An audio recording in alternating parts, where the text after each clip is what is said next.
Hello and welcome to Let's Talk. I am here at the Slave Castle in Ghana, in the Cape Coast. And all this you see around me is the area where they used to keep the slaves before they were set out to sea and sent to the different various countries, European countries and American countries. While here, I learned a lot of interesting things. You know, it's amazing. Every single year, I learned something different about the slave trade and about slavery and about our Black history. And one of the things that I learned is that here, they said that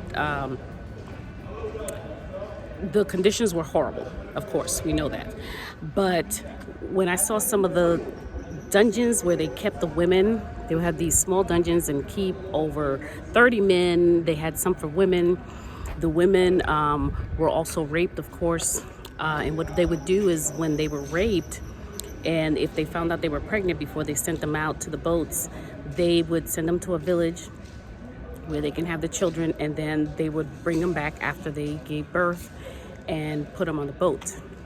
I also got the opportunity to walk through the door of no return, and it made me so claustrophobic. I could not believe how small that space was.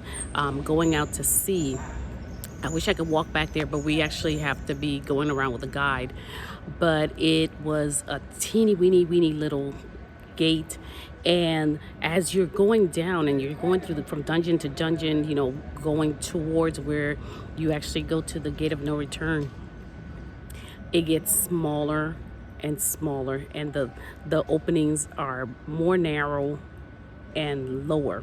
So you have to keep bending your head down, and you're feeling more and more closed in, almost preparing them. It was to prepare them to get on the ships because they were going to be packed in so tight in the ships. And that was amazing. And I'm going to turn around so you can actually see the governor's place. If you look up there, the governor stayed up there. And back through one of these portholes that you see here, these open doorways, they took us around there, and we actually walked back there, and we saw a place that had some back stairs where they would send the women upstairs, and the governor could rape them. And then as they were coming down, some of the officials would rape them. And if the women resisted, they had a cannonball that was about 50 pounds. And if they couldn't lift it, they would beat them. They would beat them.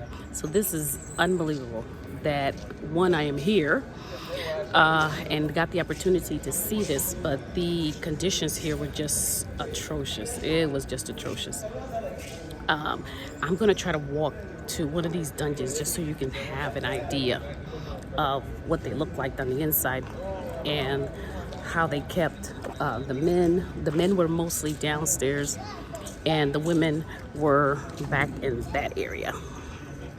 So I'm walking there now so you can take a look. This is actually not one of the dungeons, but it looks like the ones where they kept. So in something like this, they would keep about 100 men. And they have one similar on the other side where they would keep 150 women. They had another area where they kept over 90 women. And all around here, and all these doors and all these doorways that you see here were areas where they would keep them. They would keep them here for 3 months, feed them once a day. They were relegated to stay in those rooms and just spend the 3 months there with one. They would feed them once a day. They would have to defecate on themselves. The women, when they went through the menstrual, it was all in the room. So I can only imagine the stench and the smell and them getting sick.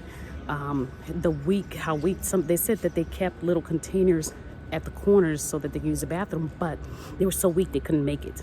So they would defecate on themselves. The women, you know, when they had their menstrual, they would unfortunately they would be all over the floors. If they refused to eat, they were forced to eat. So they had this mechanism that they would use and put them to force feed them, so they had to eat. And they wanted them just strong enough to make the journey. They didn't really care. They didn't want them too strong, because if they were too strong, then they would rebel. And one of the things they want to try to do is definitely quell down rebellions. So they actually had an area for people who were rebellious. And they walked us into that room. It's a very tight dungeon. And what they would do is they would starve them to death. So you can imagine, it said that they would scratch at the walls and they would suffocate because there's no air. And even now, like, I'm burning up because it's humid and I'm actually out in the courtyard. But when they took us into the rooms and they closed the door, it was very, very warm. And I had to hurry up and come out, as you see. So anyway, here at the slave castle in Ghana, wow, so many atrocities. But I thank God he gave me the opportunity to come and be able to see it.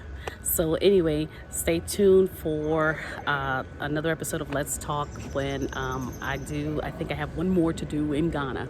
So talk to you later.